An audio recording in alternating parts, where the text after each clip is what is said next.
Hola amigos y amigas de YouTube. Hoy os traigo un video más de la serie Desmontando mitos.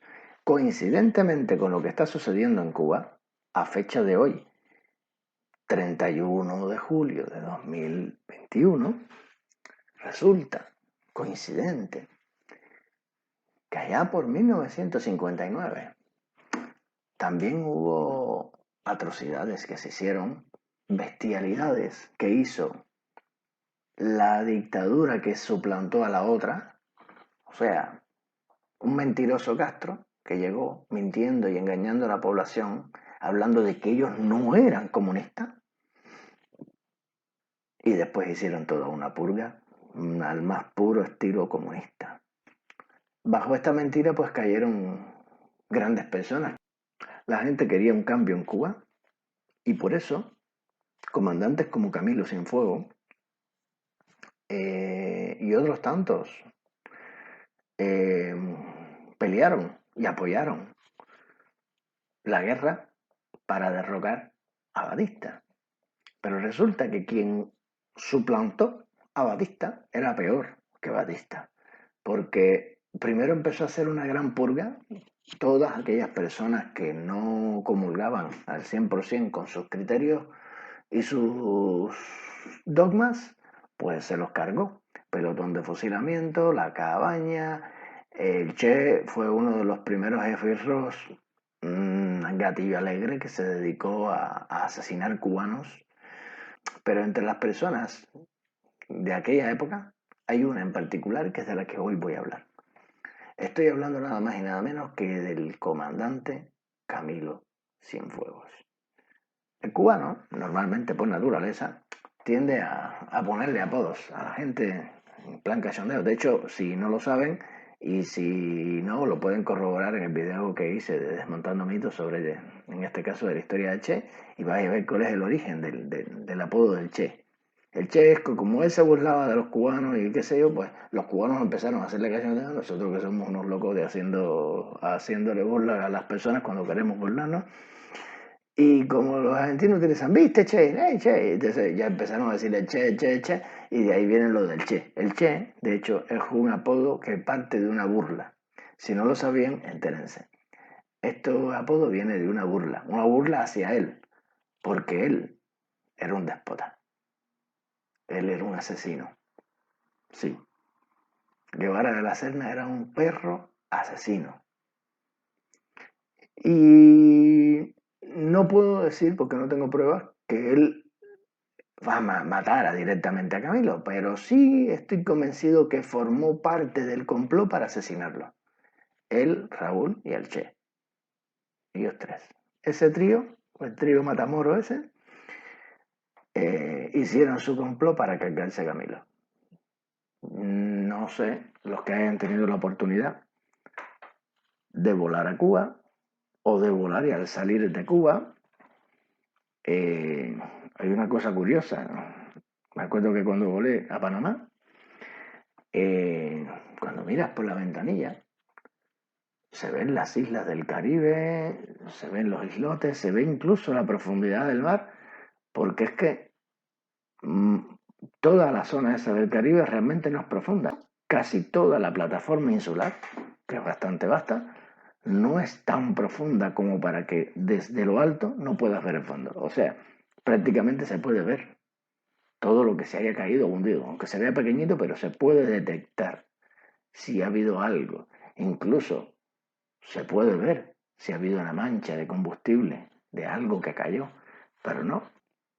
Camilo milagrosamente desaparece y no aparece vestigio del avión. Lo mandan a apresar a Hugo Mato. Fíjate que ni siquiera fue al Che el que mandaron, ni siquiera fue Raúl el que mandaron, ni siquiera Fidel fue el que fue. No, no, mandó a Camilo en plan a ver si en el intento de ir a apresar a Hugo Mato se forma una bronca contigo y a ver si lo matan.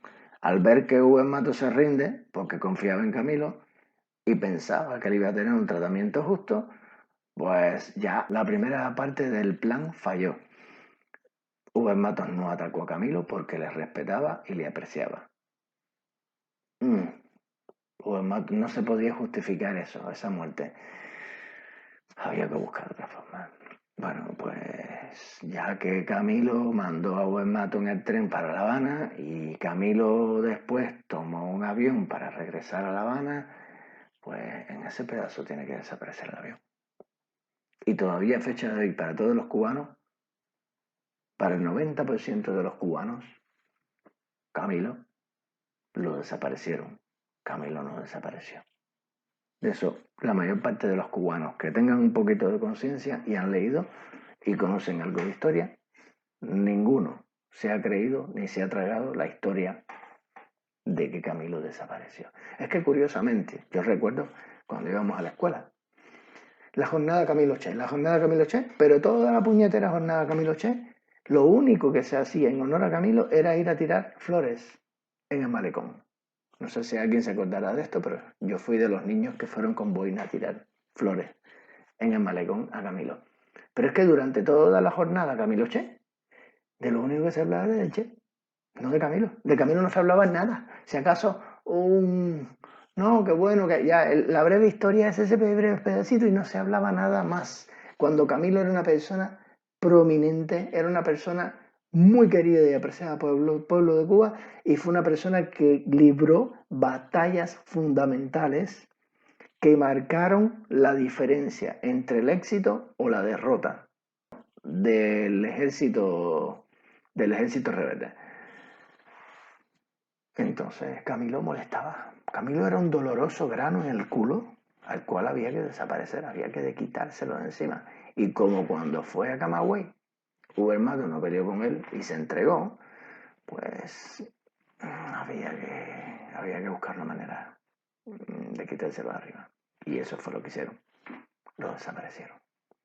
Casualmente, y digo casualmente en tono irónico, hay mucha gente que ha salido a las calles a manifestarse en contra del comunismo, en contra del imperialismo fascista, comunista y asesino impuesto desde el año 59 por Castro y mantenido por el puesto a dedo tiránico de Díaz-Canel. Aclaro que le guste el que le guste y le pese el que le pese. Yo no voy a decir el gobierno de Cuba porque yo no reconozco a una tiranía que lleva 62 años atropellando, matando, encarcelando, desapareciendo y torturando personas en Cuba. Eso no es un gobierno, eso es un desgobierno, eso es una tiranía, eso es una dictadura, cualquier cosa menos gobierno. Así que yo me niego a llamarle gobierno a eso que existe en Cuba.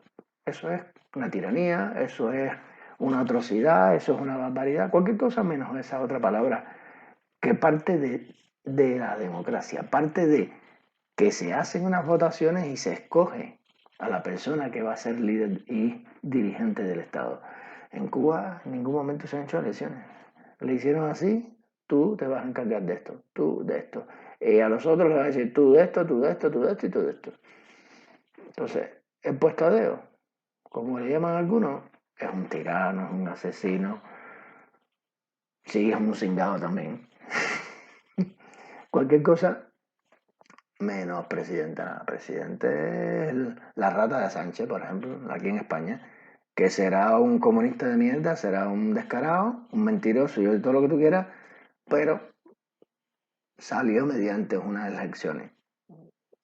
Que hubo fraude, no hubo fraude, lo que tú quieras, pero fueron elecciones y sucedieron y ocurrieron. En Cuba no hay elecciones. De hecho, no hay que elegir, porque ya ellos eligen por ti. Es que el cubano es tan incapaz que ellos tienen que votar por el cubano porque los cubanos no son capaces de saber qué quieren. Pobrecitos.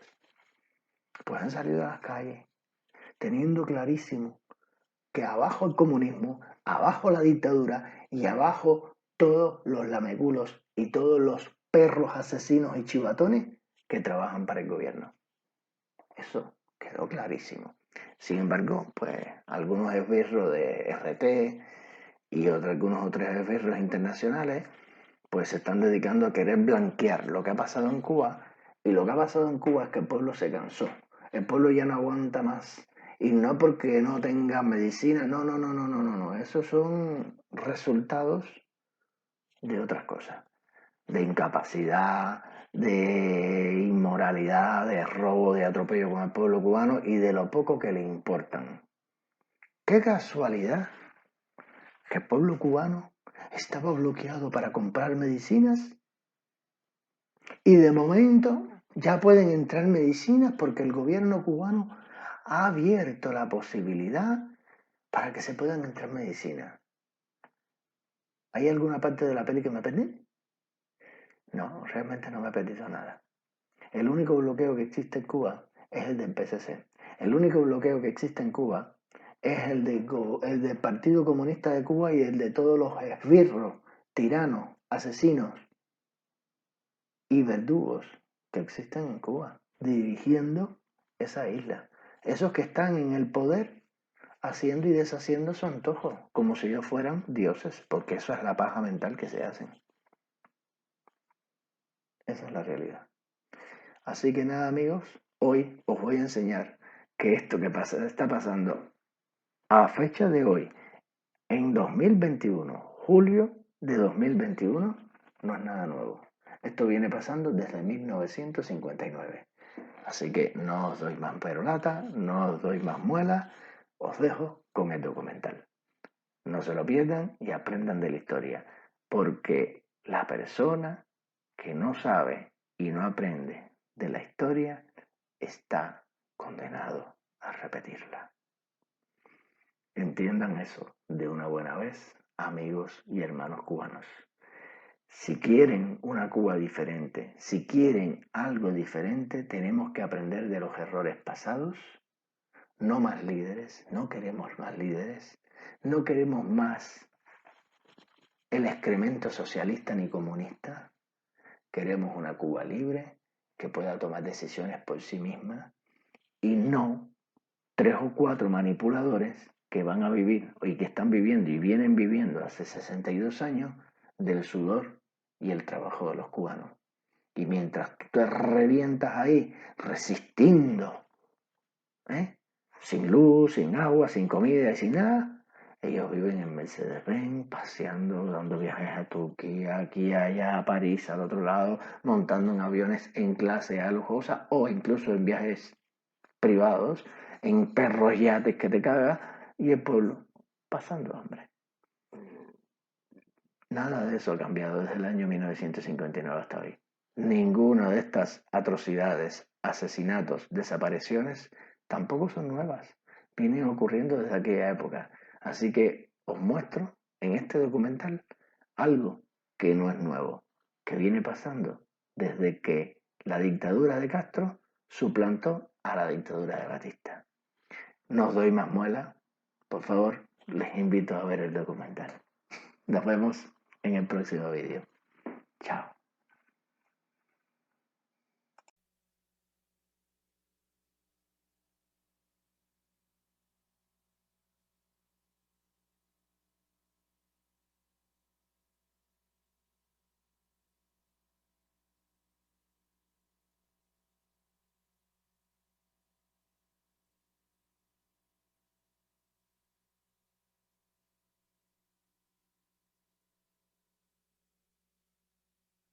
Bueno, para el pueblo de Cuba, ya lo he dicho por otros micrófonos, lo repito por esto, que estén seguros de que el Ejército Revolucionario 26 de julio continuará luchando porque la libertad de Cuba perdure, porque sabemos que este 1000 veces heroico pueblo de Cuba no merece que se repita el hecho sangriento y triste de un golpe de Estado, que nosotros, hasta el último soldado del 26 de julio, estaremos aquí y en todos los frentes, en todos los lugares de Cuba, defendiendo la libertad.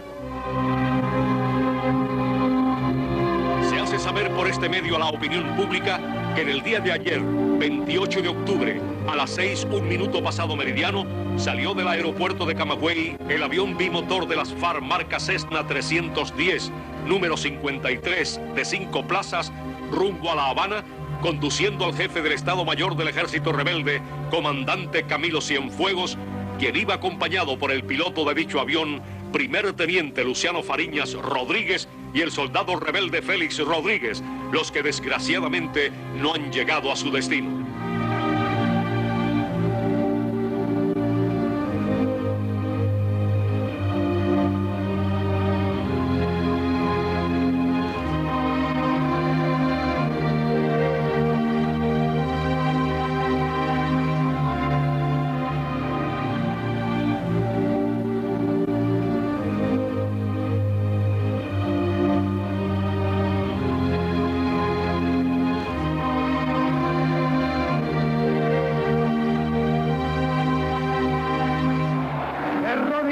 nos pondremos una vez y una vez inclinaremos nuestras frentes para decirle, hermanos, vuestra sangre no corrió en balde.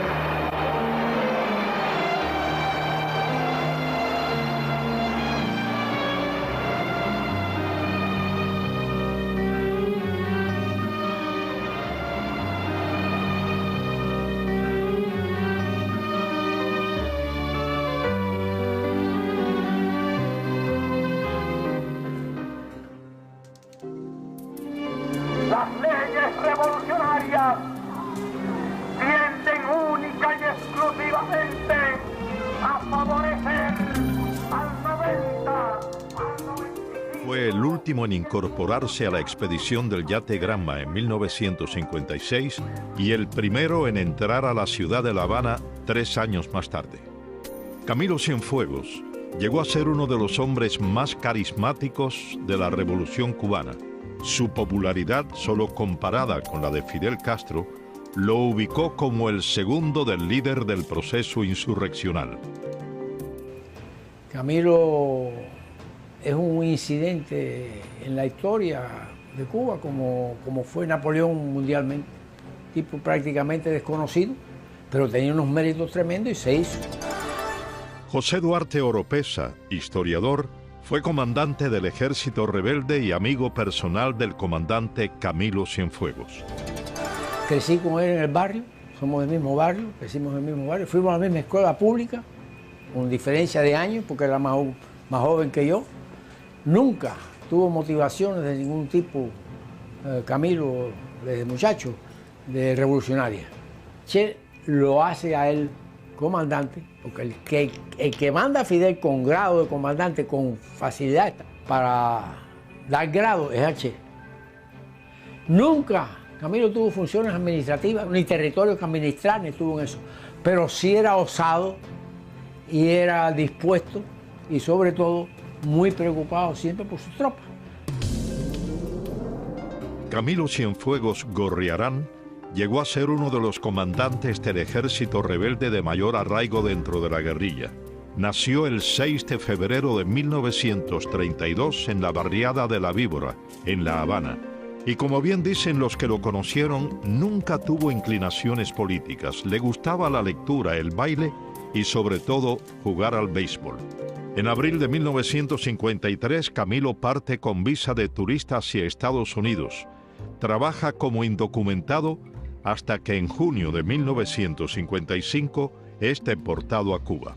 Posteriormente, el 7 de diciembre del propio año, se une a varios estudiantes universitarios y participa en una protesta donde resulta herido de un balazo en la pierna izquierda.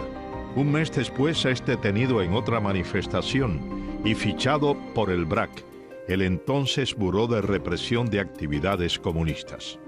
Camilo regresa a Estados Unidos con visa de residente en marzo de 1956, tras haber contraído nupcias con Isabel Blandón, una enfermera salvadoreña nacionalizada estadounidense a quien había conocido en su viaje anterior.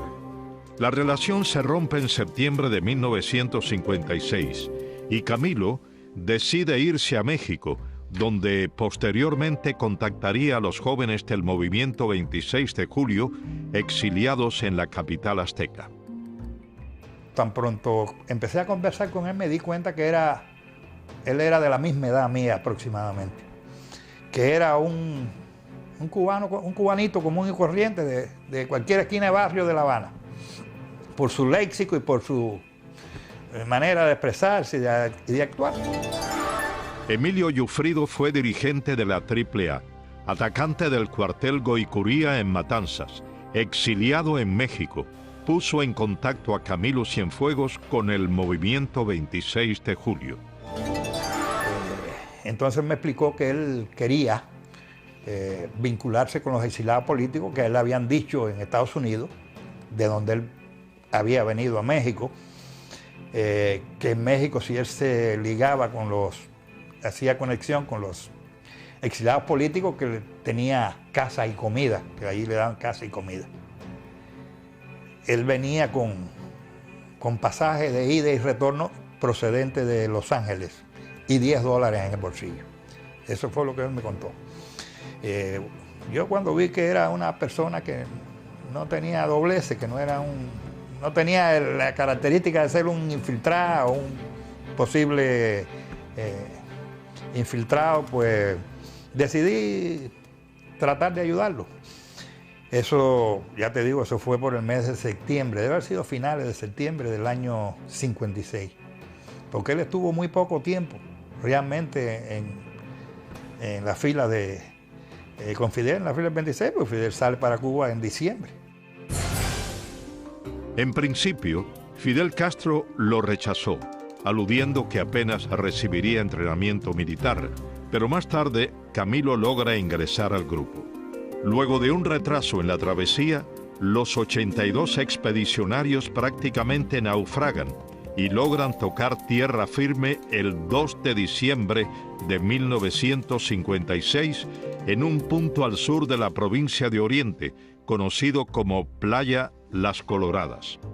Posteriormente a la derrota del combate de Alegría de Pío, Camilo Cienfuegos logra escapar junto a 2 hombres y reencontrarse con otros 5 expedicionarios el 9 de diciembre de 1956 e internarse en la Sierra Maestra.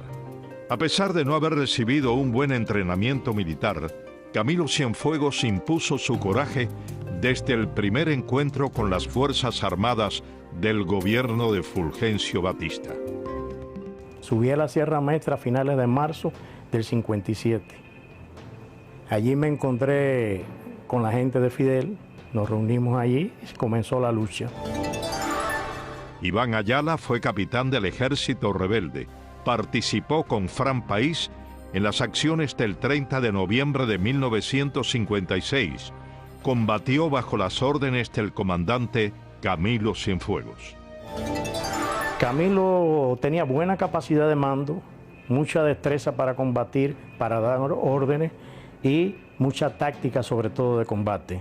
Era extremadamente valiente y cuando él se arriesgaba era para proteger más o menos a los demás compañeros, porque él no mandaba a un compañero a un lugar que no pudiera él también.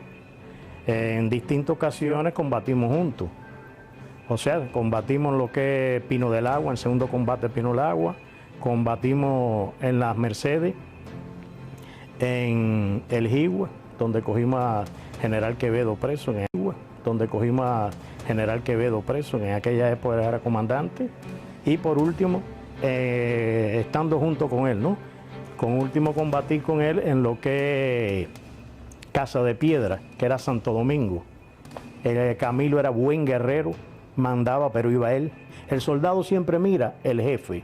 Cuando el jefe le dice a usted, ve aquella dirección que está allí y desde allí tú atacas, es muy saludable ver que cuando tú menos lo esperas, el jefe está atrás de tuyo ahí tirando tiros pegados a ti. Y eso era Camilo. Por ejemplo, en el combate de Santo Domingo, nosotros atacamos por una parte y cuando vinimos a ver ya Camilo estaba metido por unas cuevas por arriba, atacando ya, metido ya él completamente adentro ahí de la cueva.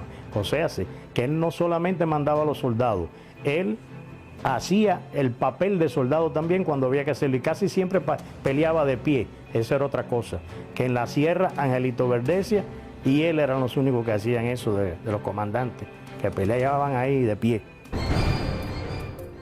Fueron precisamente su capacidad combativa y el respeto a sus subalternos los principales elementos que forjaron el carácter guerrillero de este hombre, al que muchos llamaron el señor de la vanguardia. Uno de los comandantes que la tropa más respetaba allí siempre era Camilo. Era bueno, él era amable, él no era una persona como algunos que eran déspotas y eso, no, él siempre fue una persona amable. Eduardo García fue capitán del Ejército Rebelde. Combatió bajo las órdenes del comandante Camilo Cienfuegos. Un día íbamos pasando nosotros y él estaba acampado y él estaba peleando. Estaba junto a Oreste y a Larita. Bastante acalorado estaba y yo le pregunté que qué le pasaba. y él me dijo que los comunistas le tenían la tropa esa revuelta. ¿Y quién? No, el Chino Figueredo, que lo boté de aquí, por comunista. Según quienes compartieron con Camilo Cienfuegos en la Sierra Maestra, su postura política, al menos antes de la llegada al poder en 1959, era anticomunista. Yo conocí a Camilo Cienfuegos cuando estábamos acampados en Juan Alicante, entre Yaguajay y Caibarien. Roberto González fue teniente del Ejército Rebelde. Combatió bajo las órdenes del comandante Camilo Cienfuegos. Cumplió prisión política en las cárceles castristas. Yo te puedo decir que Camilo es un caballero en lo que dice la guerra y guerrilla. Hombre cordial y hombre bravo. Lo que sí te puedo decir bien claro, que en los años 59 Camilo era un apolítico. Cuando una vez en el campamento nosotros hablamos con él, él nos dijo que su papá era un anarquista. Y Osmani, con la tendencia que usaba Osmani desde su niñez en la escuela, pero él en ningún momento tenía ninguna facción y le sabemos que era así, porque cuando nosotros hablamos del comandante Félix Torres, que lo botamos del campamento nosotros por la ideología de su política que tenía, entonces él comprendió lo que Félix Torres era un comunista. Entonces se puso de parte de nosotros en aquel momento y nos apoyó contra Félix Torres. Los ideales de Camilo en ningún momento fueron comunistas.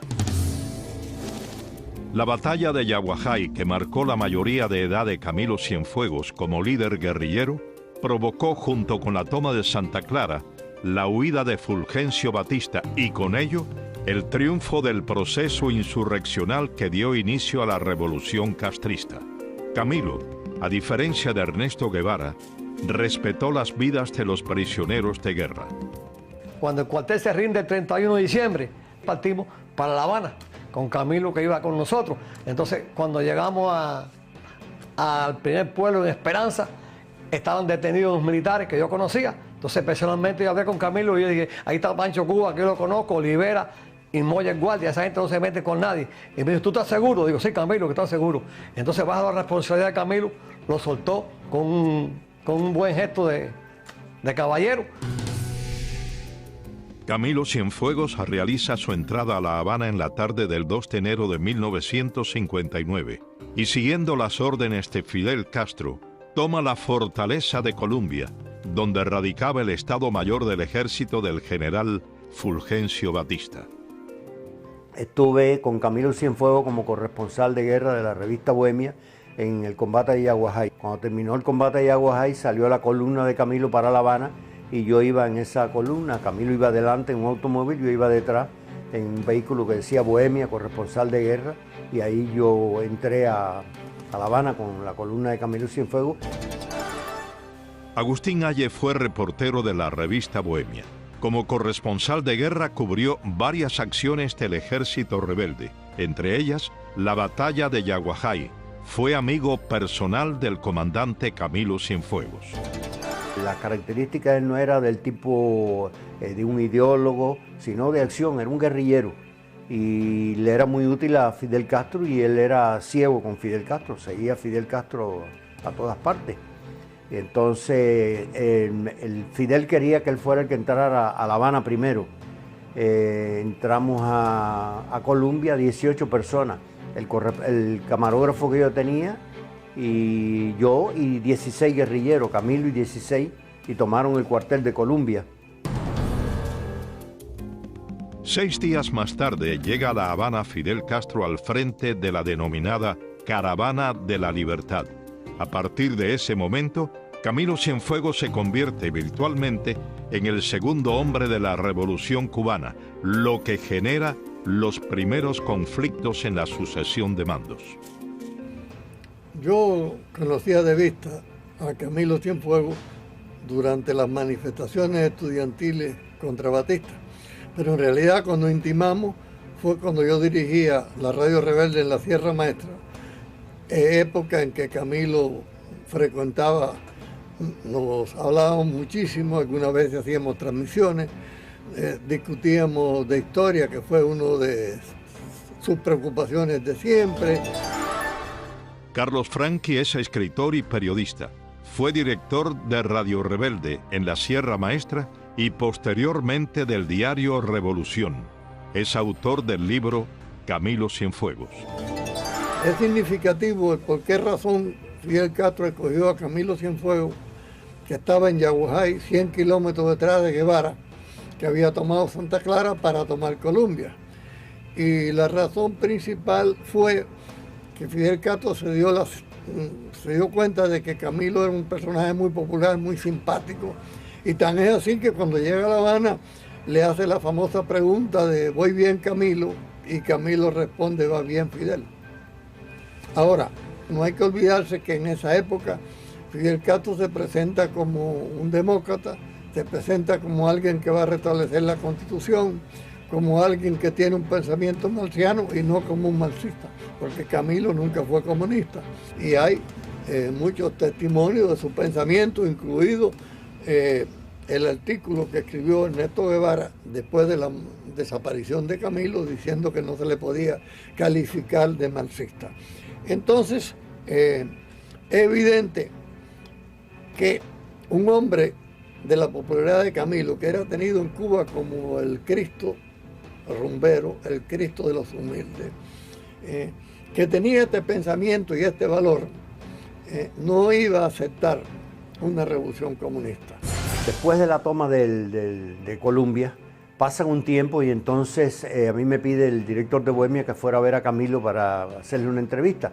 Yo me fui a Ciudad Libertad y entro a una oficina donde me dijeron que estaba Camilo. En esa oficina no había nadie, pero al lado había una reunión donde estaba Camilo Cienfuegos, estaba Raúl Castro y estaba Ernesto Che Guevara. Y estaban discutiendo ahí, no sabían que yo estaba afuera.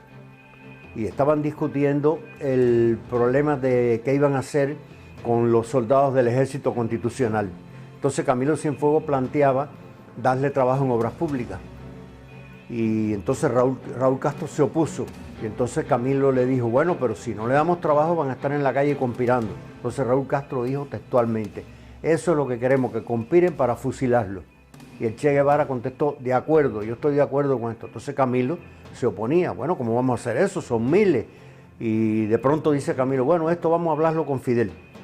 Y entonces terminan la reunión y cuando sale Camilo, que me ve a mí, que salimos caminando, me pregunta, ¿tú oíste la discusión? Y yo le dije, no, yo no, ¿qué discusión? Yo me dice que no había oído la discusión.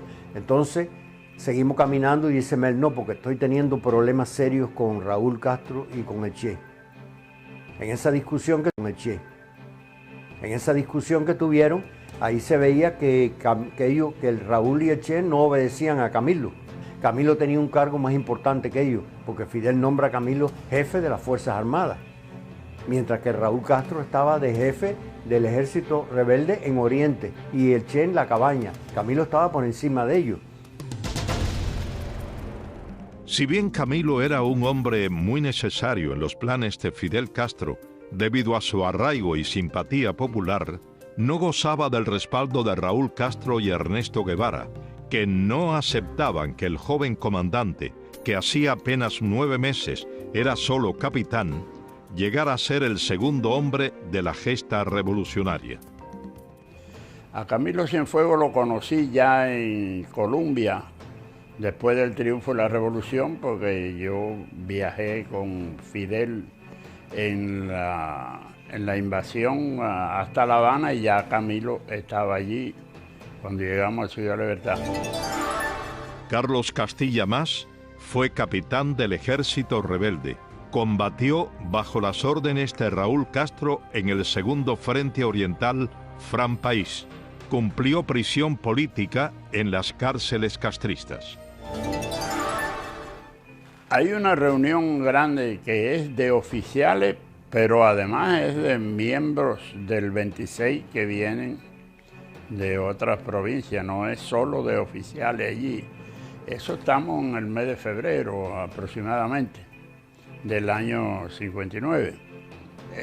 La presidían Fidel y Camilo. Habían 4 posiciones principales.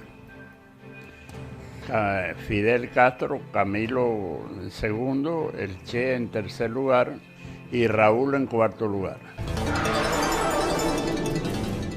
Camilo Cienfuegos no aprobaba la conducta asumida por Ernesto Guevara al frente de la fortaleza militar de La Cabaña, ni la de Raúl Castro como jefe militar de Santiago de Cuba.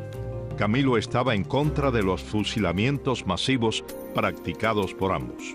Hay una anécdota aquí interesante de lo de Camilo Cienfuegos. Él viene a Estados Unidos en el 59. Ya él había vivido aquí antes, cuando estuvo exiliado un tiempo aquí. Entonces triunfa la revolución y él viene a los Estados Unidos. Él aquí en Estados Unidos nota que hay una oposición muy grande a los fusilamientos en Estados Unidos y en otras partes del mundo, América Latina.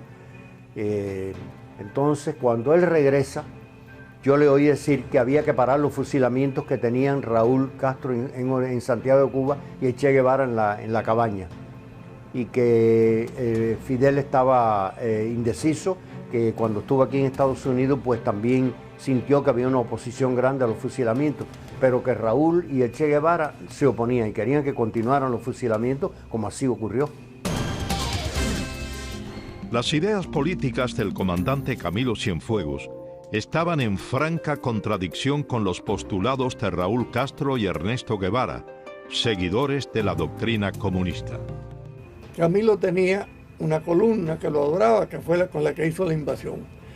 Pero esa columna Fidel Castro la mandó a Santo Domingo, y todos allá por el mes de mayo, junio del 59, ahí perecieron. Y Camilo se quedó sin columna, aunque era el jefe del ejército rebelde. Esto es un primer detalle importante que debilita la posición militar de Camilo. La segunda es que Fidel Castro disuelve el Ministerio de Defensa, en el cual habían tres cuerpos: el ejército, que estaba mandado por Camilo, la aviación y la marina, y nombra a Raúl Castro jefe de las Fuerzas Armadas. El primer acto de Raúl Castro como jefe de las Fuerzas Armadas, con su concepción militarista, fue mandar a pelar a todos los barbudos y peludos que tenían desde la sierra, llevaban sus barbas, entre ellas la escolta completa de Camilo Cienfuegos, a los cuales licenció y mandó para su lugar de origen. Relatan sus biógrafos que el comandante Cienfuegos consideraba que el caudillismo y el militarismo habían sido, tanto en la guerra como en la paz, dos de los males más perjudiciales en la historia cubana. Camilo esperaba una reacción de Fidel Castro contra el rumbo que estaba tomando la naciente revolución. Camilo me decía: yo soy fidelista, yo estoy en contra del rejuego con los comunistas, pero yo soy fidelista. Uber Matos fue comandante del ejército rebelde, jefe militar de la provincia de Camagüey. Cumplió 20 años de presidio político en las cárceles castristas y fue amigo personal del comandante Camilo Cienfuegos. Cuestionaba el problema de la inclinación comunista que veíamos en la cúpula revolucionaria, y estaba muy preocupado por eso. Y en repetidas oportunidades me habló para que viéramos a Fidel y conversamos. Nosotros conversamos en varias oportunidades. Conversamos una vez en el Gran Hotel de Camagüey, en los primeros meses de la revolución, como el cuarto o quinto mes. Y en otras oportunidades hablábamos en el Estado Mayor.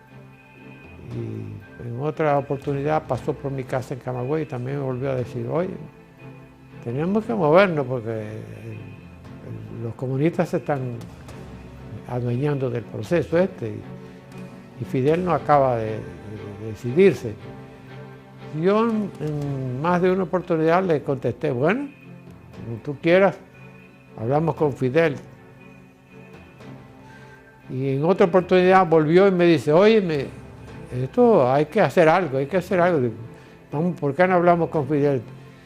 Digo: sí, vamos a hablar. Dice: no, pero hablas tú, yo te acompaño, pero hablas tú, porque Fidel, tú sabes que a mí en público me elogia y en privado me tira mierda.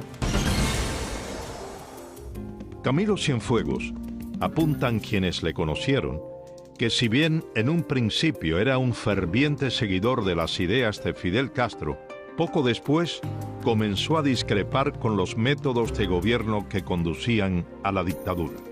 Sin embargo, el hombre sencillo y humilde cambió un tanto su carácter.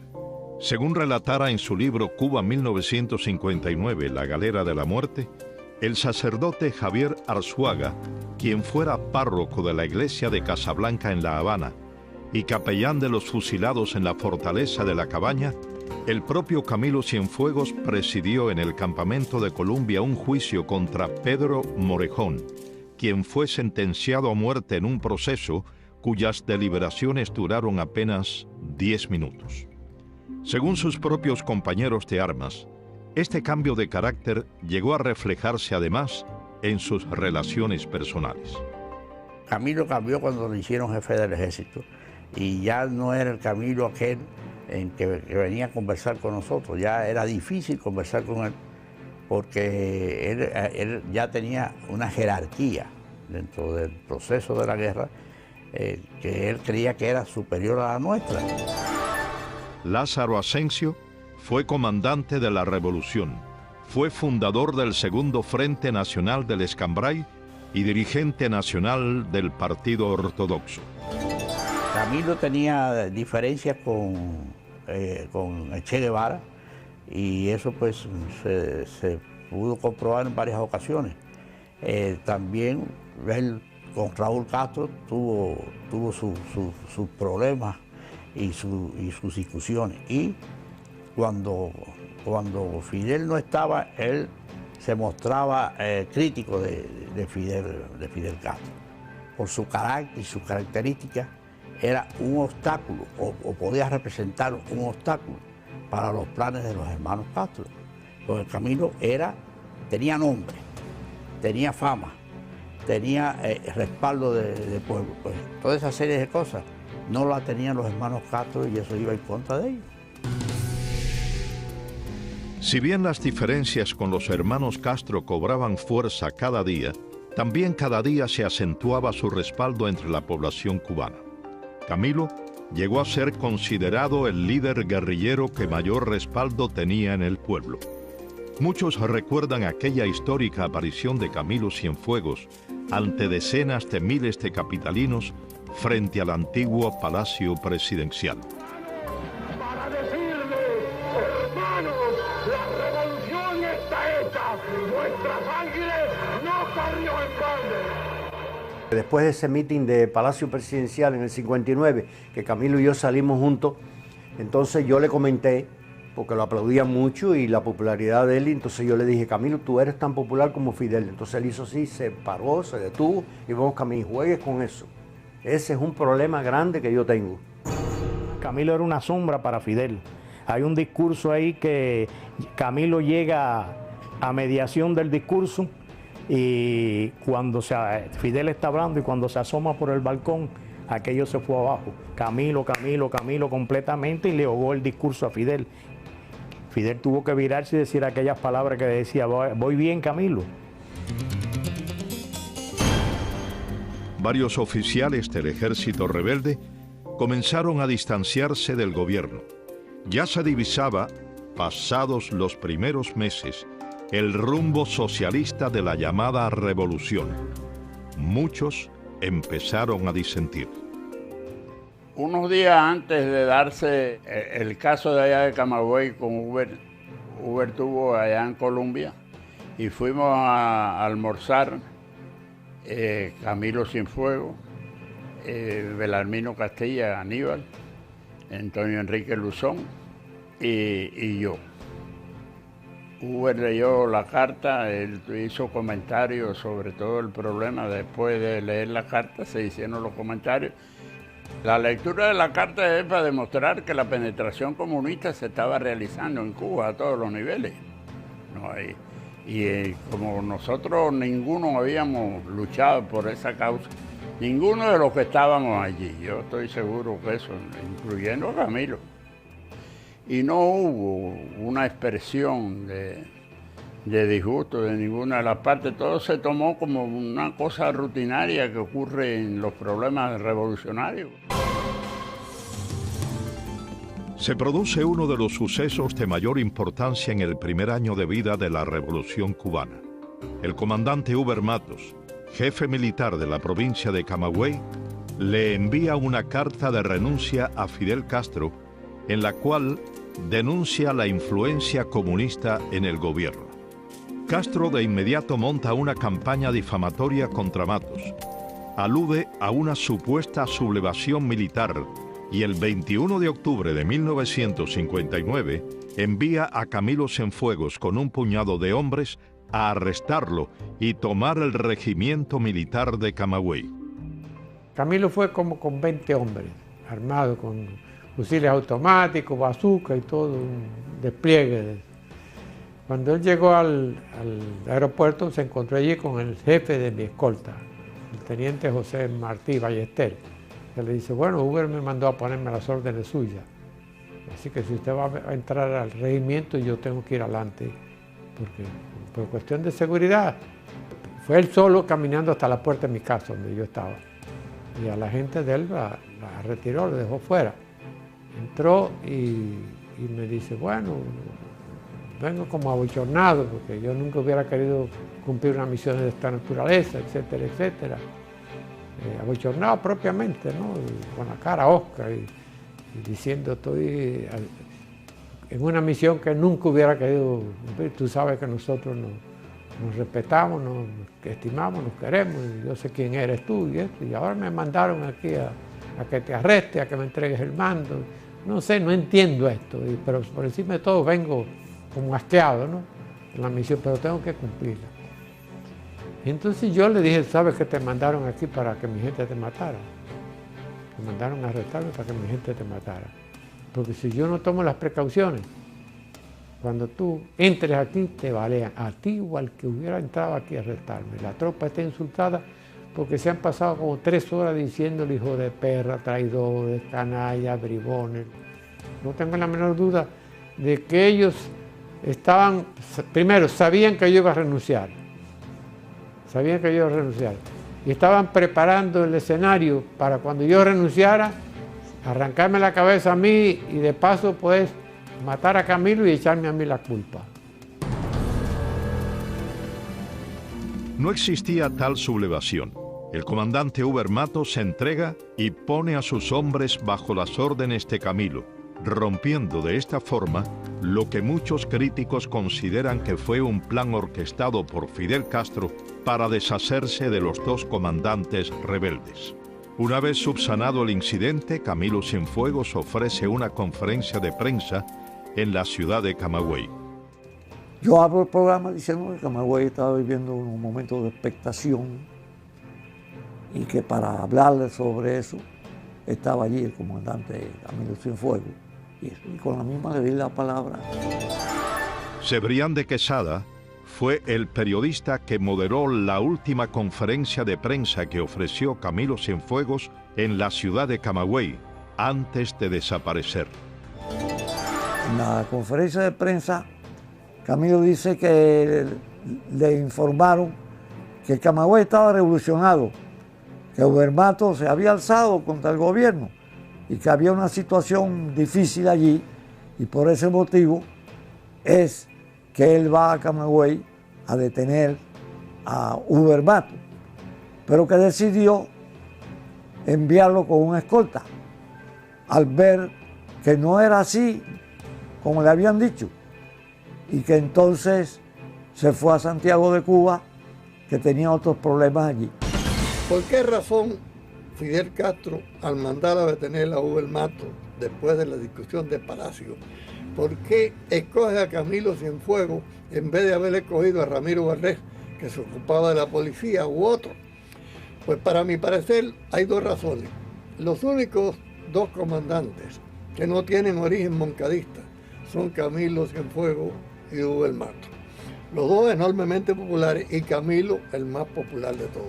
Es evidente que Camilo, al detener a Uber Matos, que iba a tener un próximo juicio, iba a tener que convertirse en el hombre acusador de Uber Matos. ¿Qué pasa? Que Camilo, después de detener a Uber Matos y darse cuenta que allí lo hubieran podido matar si Uber Matos no hubiera dado órdenes de que no dispararan, y ver ciertas contradicciones, vuelve a la semana a Camagüey a investigar realmente lo que había pasado. Y la última persona con que se entrevista es con Carlos Álvarez, famoso guerrillero, que fue el que llevó la carta de Uber a Fidel Castro y que era jefe del aeropuerto de Camagüey. Y todo esto le explicaron realmente lo que había pasado. Uber Matos es encarcelado. Camilo Cienfuegos contacta con su amigo dentro de la prisión. Antes de que Camilo desaparezca, yo recibo 2 recados de él. Y el recado es de que Uber, no puede haber juicio. Tenemos que resolver esto en los casos tuyos sin juicio. Yo me encargo de que tú te escapes. Pero culpándome a mí de estar en un atolladero, en un problema muy serio, ¿no? Y el atolladero se lo había buscado Camilo el mismo día de mi arresto porque discutió con Fidel Castro por teléfono en presencia mía. Y el 27 por la mañana todavía yo recibo un segundo recado de Camilo, desesperado, diciendo, no puede haber juicio, yo me encargo de que tú te escapes, pero no puede haber juicio. Calculo que los 2 Castros estaban diciendo, tú tienes que acusar a Uber.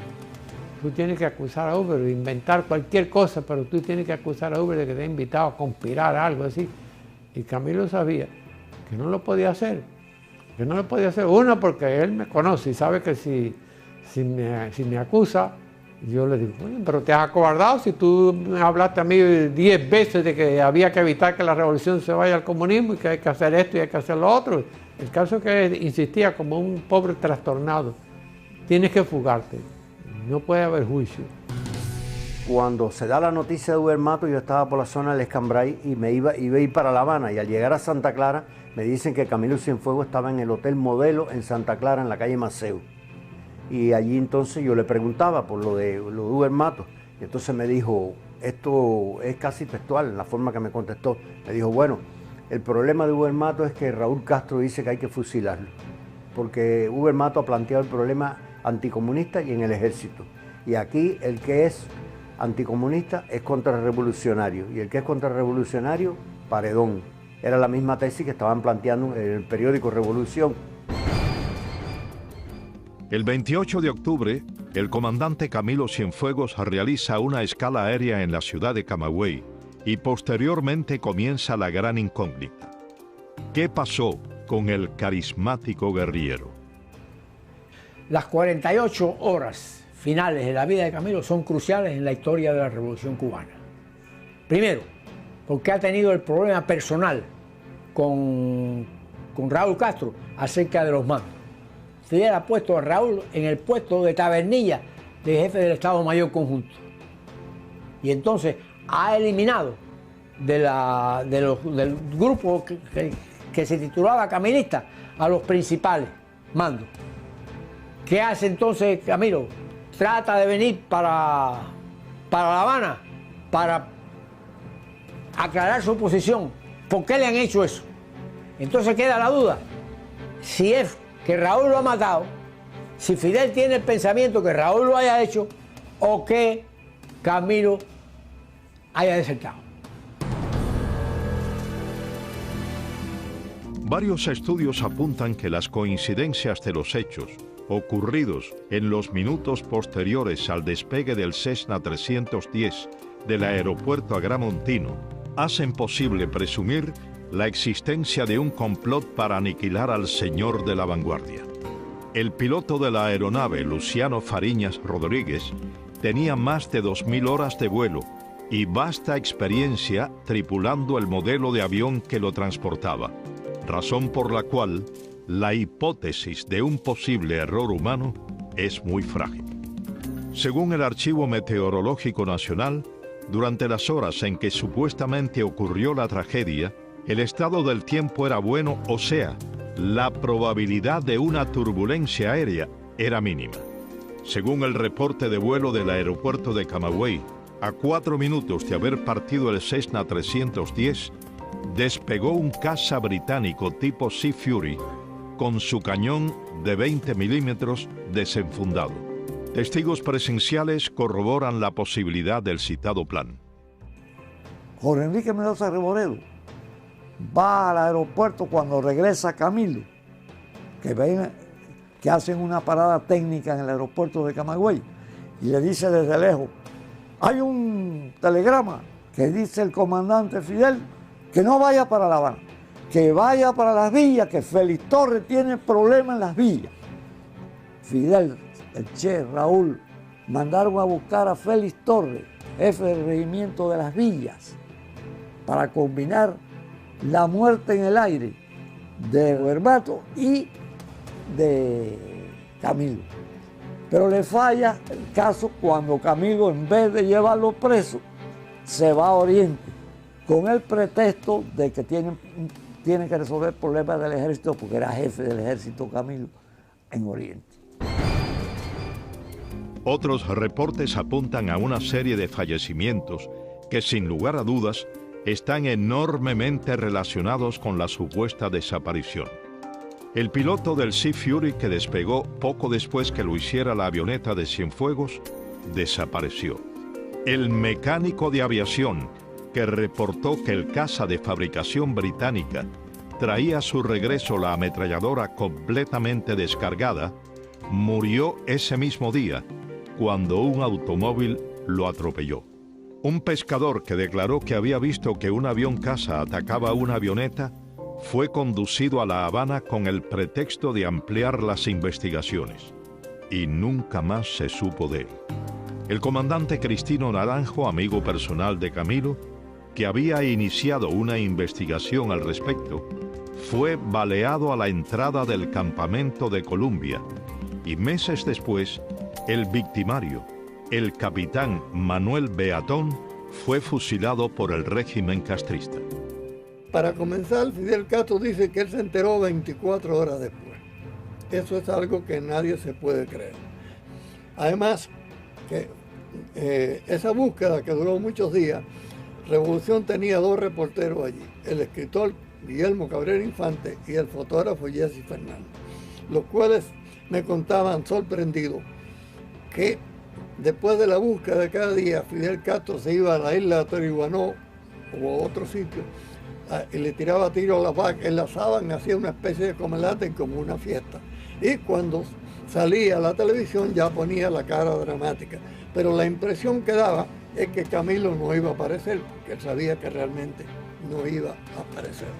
Y es evidente que, como demostraron a los acontecimientos posteriores, Fidel Castro ha eliminado a cualquier figura que pudiese tener la posibilidad de discutirle el poder. A mí me contó Juan Horta, que fue secretario de Fidel Castro al principio de la Revolución, en los años 59, que a Camilo lo había mandado a matar el Raúl Castro y el Che Guevara, que había mandado derribar la avioneta. Me presento y le digo, Fidel, a mí me dicen el coreano Miguel Sánchez, yo quisiera unirme a tu movimiento. Dijo, estoy de acuerdo, yo he oído hablar mucho de ti, pero aquí no hay dinero. Tenemos que irnos para México, búscate el dinero para el pasaje. De ahí yo vendí los muebles de mi hija que tenía en depósito aquí y me presenté con el dinero y dijo, ya tenemos dinero para el pasaje. Fidel le dijo, perfecto, nos vamos el día 10 para Ciudad México, el 10 de diciembre de 1955. Miguel Sánchez, alias el coreano, combatiente en la guerra de Corea, fue reclutado por Fidel Castro para que entrenara en México a los futuros expedicionarios del yate Granma. Yo estoy completamente seguro de que se llegó el momento, entonces Fidel no quería que Raúl tuviera conflicto de ninguna clase y entonces eliminaba los elementos conflictivos y Camilo iba a ser un elemento conflictivo en Cuba, pues había que eliminarlo también. Acuérdate que Fidel hace lo que tiene que hacer cuando tenga que hacerlo. Otros de los protagonistas de esa oscura página de la historia cubana afirman que Camilo Cienfuegos fue asesinado en tierra. Respeto mucho su memoria porque la verdad que era un gran amigo de sus hombres, un hombre que protegía a los hombres que estaban bajo su mando. Eliezer Grave de Peralta fue capitán del ejército rebelde. Combatió bajo las órdenes del comandante Camilo Cienfuegos. Sabía Fidel, como Raúl, que el verdadero ídolo del ejército, el verdadero jefe del ejército era Camilo Cienfuegos. y que el ejército iba a responder a cualquier llamamiento que Camilo le hiciera. Había que eliminarlo rápidamente para que no siguiera cogiendo fuerza dentro de la fila del ejército revolucionario. Después que Camilo salió del regimiento de Camagüey, tenemos conocimiento de que hubo una llamada por el radio de Fidel para que se presentara en la Ciénaga de Zapata. Y él voló de allí a la Ciénaga de Zapata. Y de ahí no volvió a salir ningún avión, ni volvió a salir ningún comandante Camilo Cienfuegos. Yo voy a contar algo que yo desgraciadamente tuve que vivir. No es una versión ni nadie me lo contó. Yo fui partícipe de ese asesinato. Jaime Costa fue asaltante del cuartel Moncada. Fue miembro de la Dirección Nacional del Movimiento 26 de Julio. Fue expedicionario del yate Granma y comandante del Ejército Rebelde. Juan Almeida me llama y me dice si yo sabía la situación que había. Digo, como no la voy a saber, entonces me dice, ¿por qué tú no me acompañas a dar un recorrido con un avión y vamos los dos, así no tengo que ir yo solo? Él estaba en comunicación constante, Almeida, comandante Almeida, con Fidel. Y le decía por dónde iba. Y a Fidel le decía que cambiara el rumbo aquí, que cambiara el rumbo allá. En un viaje de esto le dice que vaya a Varadero y aterrice ahí, que él recibirá instrucciones ahí. En ese momento vienen 3 o 4 carros y venía Fidel y al lado de él venía Dorticós. Fidel habla con Almeida y dice, monta, monta. Y entonces yo le digo, bueno, yo me voy para La Habana. Dice, no, no, ven conmigo. Yo nunca había estado por aquella zona. Y entonces pasamos la carretera central, tú sabes que era la señal principal en Cuba. Y como a la 1:30 llegamos a un campo de aviación de esos que se usaban en Cuba para fumigar. Cuando hago así que miro para el campo, veo la avioneta de Camilo parqueada ahí en una esquina. Yo le digo a Almeida, ¿qué es lo que está pasando? Almeida me dice, bueno, yo no sé, pero es que se ha descubierto una conspiración. Y entonces ahí empieza una discusión en gran escala, en la Casa Grande. Pero era tanto que nosotros lo oíamos perfecto. Camilo le decía, coño, porque esto no puede ser, Fidel, tú estás loco. Yo lo único que haría nunca es conspirar contra ti. Entonces Fidel decía, es que las pruebas no... Hay mucha gente que te delatan. Yo le decía, pues dime nombres. En eso sale Fidel para afuera. Y entonces sale como se llama, Aragonés, y sale Raúl. Y entonces Aragonés le dice a Fidel, bueno chicos, vamos a acabar la comedia esa. Llevamos 3 días discutiendo qué hacemos. Y en eso él se va y entra. Y entonces hay una discusión grande, pero bien grande, donde Camilo le dice, Pancho, tírame a los testículos, con las palabras que usamos nosotros los cubanos, ¿no? Y en eso suena una ametralladora, una ráfaga, y entonces una pistola, pam, pam, 4 o 5 tiros. Fidel en voz alta, para que todos lo vieran, el pueblo lo condenó. Entonces en mí quedó que yo era tan asesino con ellos, porque yo tenía una 45 arriba.